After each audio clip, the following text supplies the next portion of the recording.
गणपती बाप्पाच्या आगमनाला काहीच दिवस शिल्लक असताना नागपूर जिल्ह्यातील रामटेक तहसील कार्यालयाने शांतता समितीची एक महत्त्वाची बैठक आयोजित केली होती। या बैठकीमध्ये गणेशोत्सवासह इतर धार्मिक सणाच्या नियोजनाबद्दल प्रशासनाकडून महत्त्वाचे मार्गदर्शन आणि सूचना देण्यात आल्या। या बैठकीत नेमकं काय ठरलं यासाठी पाहूया सविस्तर रिपोर्ट। नागपूर जिल्ह्यातील रामटेक तहसील कार्यालयात नुकतीच एक शांतता समितीची बैठक पार पडली।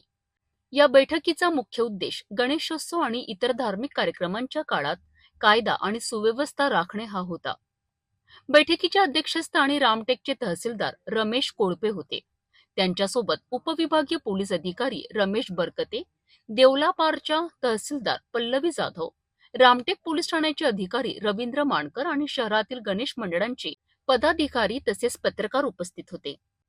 या बैठकीत प्रशासनाने गणेश मंडळांना आवश्यक मार्गदर्शन तत्वे जारी केलीत। यात गणपती मूर्तींची उंची, मंडपाची जागा आणि आवाजाची मर्यादा यांसारख्या गोष्टींवर विशेष लक्ष देण्यास सांगितले गेले।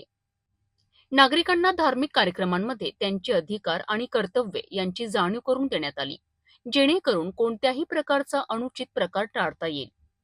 आज रामटेक तालुका प्रशासनाच्या वतीने या ठिकाणी शांतता कमिटीची सभा या उपविभागाधिकारी श्री बरकत साहेब व PI मानकर साहेब यांच्या प्रमुख उपस्थितीत या ठिकाणी पार पडलेले आहे। तालुक्यातील सर्व गणेशोत्सव मंडळ, त्याचबरोबर पोलीस पाटील व या शांतता कमिटीतले सर्व सदस्य यांच्या समक्ष सभा आयोजित केली होती। या सभेमध्ये पुढील 27 तारखेपासून 6 तारखेपर्यंत जो गणेशोत्सव या ठिकाणी साजरा होणार आहे, त्या अनुषंगाने वेगवेगळ्या परवानग्या असतील किंवा हा गणेशोत्सव शांततेच्या मार्गाने कुठल्याही प्रकारचा कायदा व्यवस्था निर्माण न होता साजरा करण्याबाबतच्या सूचना सर्व गणेशोत्सव मंडळाला देण्यात आलेल्या आहेत। त्या अनुषंगाने गणेशोत्सव मंडळाने काय आम्हाला सूचना केलेल्या आहेत त्याची आम्ही दखल घेतलेली आहे आणि त्या अनुषंगाने पुढचा गणेशोत्सव मंडळ गणेशोत्सव हा आपण खेळीमेळीच्या वातावरणात एक चांगल्या पद्धतीने साजरा करूया, या प्रकारची आम्ही आशा प्रशासनाच्या वतीने व्यक्त करत आहोत। शांतता समितीच्या या बैठकीमुळे गणेश मंडळांना योग्य वेळीच मार्गदर्शन मिळालं आहे। आता प्रशासनाच्या सूचनांचं पालन करून गणेशोत्सव शांततेत साजरा करण्याची जबाबदारी